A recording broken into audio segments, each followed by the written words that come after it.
What's up, fellow journeyers? So today we're going to be tackling the age-old question, does RV size actually matter? Now to us, that's the wrong question to ask. In order to find the right question to ask, we're here in the RV capital of the world, Elkhart, Indiana, where we're going to step back in time to look at RVs all the way from like 1916 up to the 80s at the RV Hall of Fame that's just down the road. And we're going to find out what really matters when it comes to buying an RV. Because we're convinced it's not size, it's not layout, and it's not features. What is it? Well, stay tuned and we'll let you know what matters more than anything. It's time to let go and get going.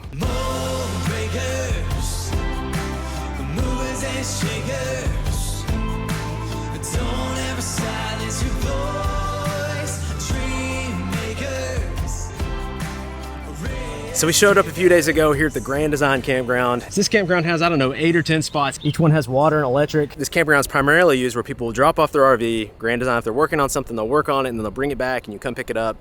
And if you need to stay the night, you know, because the timing doesn't work out or something like that, you can do that. And the plan, as we showed up a few days ago, was to have our fifth wheel parked right here. And then you probably know what should be parked right here, and it is coming, but we're hoping to get the Lineage Class C parked right here. And then we're gonna move what we can, because it won't all fit, from the fifth wheel over to the Class C. It's really tough because the Lineage we're supposed to be taking out is sitting in that building over there, just barely not ready to take it out yet. It's coming and we're super pumped to take that journey with you. In the meantime, we're here in Elkhart and yeah, we're making waffles and playing Uno. If you want to see the world's smallest waffle maker, I'm pretty sure this is it. It's awesome. 1, 2, 3, 4. Uno? Okay, lay it down. Uno! Ainsley, you gotta give him a chance. What are you gonna do? I have one more card. You talking smack? I got one more card. Yeah, go, Ainsley. I know he's surprisingly good at this. Oh my goodness. I win. Yeah, you win most of the you. time. So what really matters when it comes to RVing? Because we've been huge advocates of different RVs. They're different lengths with different features, with different layouts over the last 9 years. Our first RV was a 28-foot Earthbound Telluride trailer, 43-foot Sandpiper fifth wheel, 39-foot Newmar Class A, 30-foot Airstream, 40-foot open range fifth wheel. Our sixth RV is the one that we're currently in, 40-foot Grand Design Solitude fifth wheel. And while we've been in this one, we've also spent months in a 25-foot Class C when we took it out to California and did the one. And then our most recent RV we've had other than this one is a 23-foot Itasca Viva that we took down to Baja, Mexico. So we've definitely tried out all kinds of different lengths of RVs. But I don't think asking yourself what length of an RV should I have should be the first question we ask ourselves when it comes to owning an RV. And we also don't think features should be the first thing that comes into consideration when it comes to owning an RV. And we love our features. We put solar on almost every RV we've had. We've had lithium in almost every RV we've had. Things like the Activa water filter, the endless hot water heater. In RV floor plans, like, we have analyzed hundreds of RV floor plans over the years, touring new RVs, used RVs, RVs with hidden rooms, RVs with lofts, RVs with decks. But asking a question about what floor plan do I get is still not the most important question you can ask when it comes to owning an RV.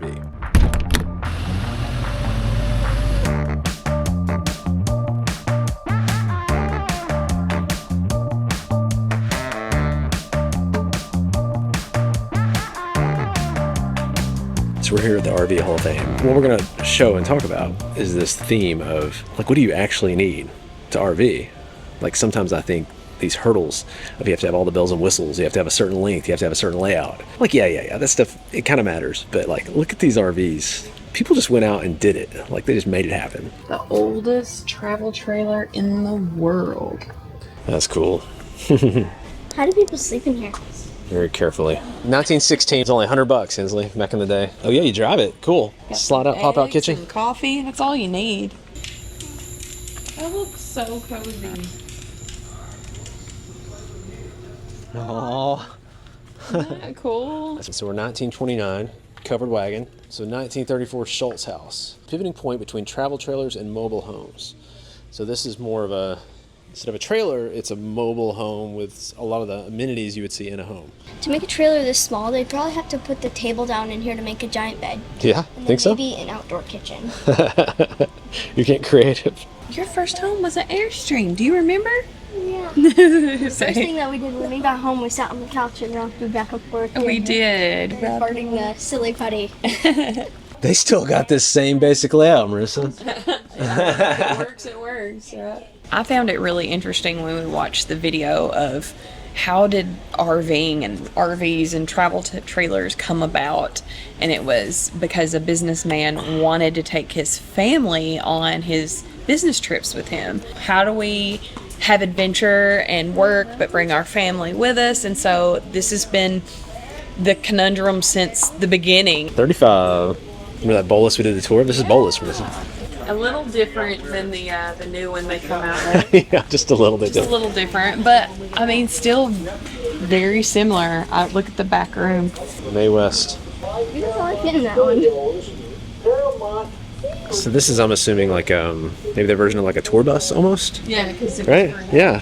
it is designed as a chauffeur-driven lounge, not as a camper unit. Let's see. This one was found in a barn. Someone like found it in a barn and restored it. Tennessee-like. Very Tennessee-like.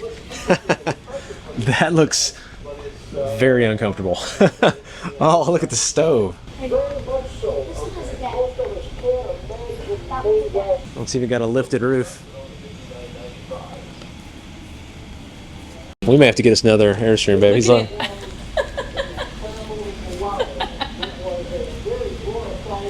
They still had decks back then, Hensley. You're right. yeah. So this is kind of like the decks we have on RVs today. Was for a snowbird. What's a snowbird? So he used to just take this down for winter trips to Florida. We're snowbirds, Hensley. Yeah. Do you know that?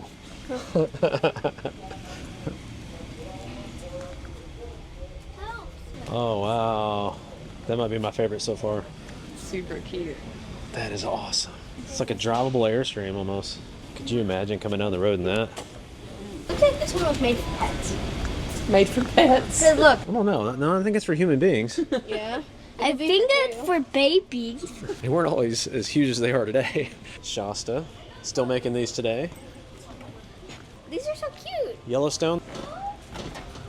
Oh, wow. Oh wow. Look at this.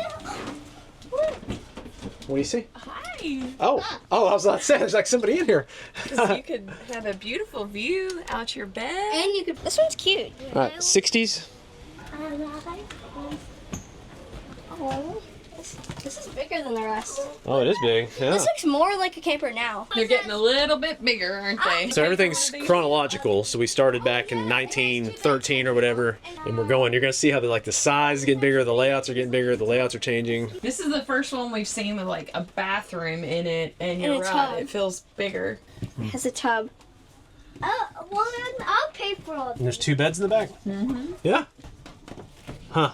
I would love that. Oh, okay. Oh, All right. Spartan Mansion. I mean, like I could do this. This is Isn't this so cool? cute. Breakfast. Wait, look at Is this. that funny? Wow. Down here because This thing's awesome. I know. I love this. Yeah, bunk beds. Yeah. only your mom and dad. Yeah. Oh, it's got a little door here. I love this. The bathroom. So this is like Schultz kind of kicked it off. Like, hey, we could take these trailers and make them to a home on wheels. And so this is like maybe 20 years later, where it's like a home on wheels on a whole other level. What'd you find? Have you ever seen one of these? Phone? Oh, good. Hey. You know how to use it? No. Other way. How do you think it works? Let's say you need to call 911 for help. What would you do? And you walk into a house and this is the only phone you've got to call for help. That. All right, well, it looks like you're in trouble. You put your finger in the 9 hole, All right, so I'll do the 9. and you go, and then you let it go. Okay, there's 9. Then nope. Then you got to do 9 again, and then you go to 1. Not 991, it's 911. Sorry. You would be in trouble too. Just It's got the same cord. That's 1966 here. Oh. Oh my goodness. Back here. Is there? Is that cool? I had this read the top off. It's mine. You be up there? Wait, this You have a loft already. hey, has a wall. Yeah? Oh, it has a wall. You don't have a wall? Hey. That mattress has seen better days, but I don't know if I get this one. I don't know if this one can make it down the road, but it looks cool. 69. Look at that truck camper. That's awesome. Yep, we're in the 70s. Look at this, Hensley. This is so cool. Look at this. Wow. Oh my goodness. This is something you'd find now. This is slick. This is 77? Well, it had to have been upgraded, surely. This is amazing. There's a 74. Look at these colors. JJ, this one is groovy, dude. Groovy. It's amazing. Wow. Yeah, we're officially groovy. Step up there. Yeah, so front motor. There's a couch back here? So they're getting more and more creative with the layouts. You're starting to see L couch in the back here that turns into a bed. You like that? If there was a TV, I would cry. Whoa. Yes. 1988. Wow. Using a 76 chassis. Entire thing is custom. That's wild. It's a motorhome that really works. One in 1985. That's the last one. Starting in 86. You're out of luck. Does it smell like 80s? What's that? Yeah, I guess. This is really big. I think so much of this is perspective. Like this will feel super tiny coming from our fifth wheel, but it feels huge compared to the other stuff we've been looking at. This has got to be 35 plus feet. Whoa, look at this room. Wow. That it changed the motorhome industry by placing basement storage and top So that just started. So this one, you guys have met them, remember? So this is Mark and Trish. We watched the eclipse with them in 2017. You know. What? Excuse me, we've kind of made ourselves at home here. We really like this rig.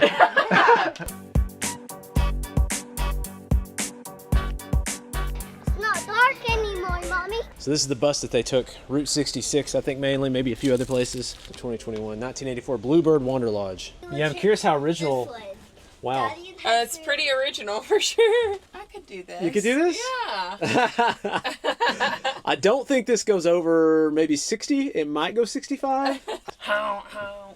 Yeah, it's got the Route 66 upholstery. That's cool. Comfy couches. This way. Here's the... Good bathroom. You like that bathroom? JJ approved? Good bathroom. Oh, they left it open for all the upgrades? That's funny.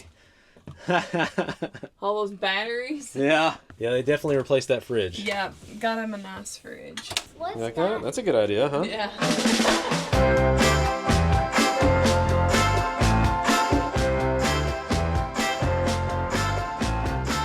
So over the last 100 years, RVs have tripled in size, way more innovative and different floor plans, and they've got way more features going on. However, if those things don't matter the most, what does? So for us, this is what matters the most. We call it the journey list.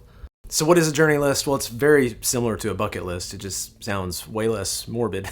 It's basically a list of dreams or goals that we're hoping to accomplish before we run out of time here on Earth. And we've been making this list and adding to this list and checking things off this list for almost a decade. And you've seen on this channel many of these things that are on our list that we've checked off over time. But there's just something super powerful about writing things down and admitting and saying out loud, this is what's important to me. This is what I want to do. And I'm going to push the other things off to the side that don't mean as much for me to accomplish what's on this list. Because this list comes before all of the other things we've been talking about in this video. It comes before RV size or length. It comes before layout. It comes before features. Because what you're dreaming about doing, where you're dreaming about going, the experiences you're dreaming of having, those things are what determine what vessel you take from point A, which is where you currently are, what you're dreaming of doing, to point B, to where you're standing at the top of that mountain after you've done that hike, or you're looking at the Grand Canyon, or you're stepping foot into that country you've never been into, or you're checking off that 50th state in the United States. Whatever that dream is, that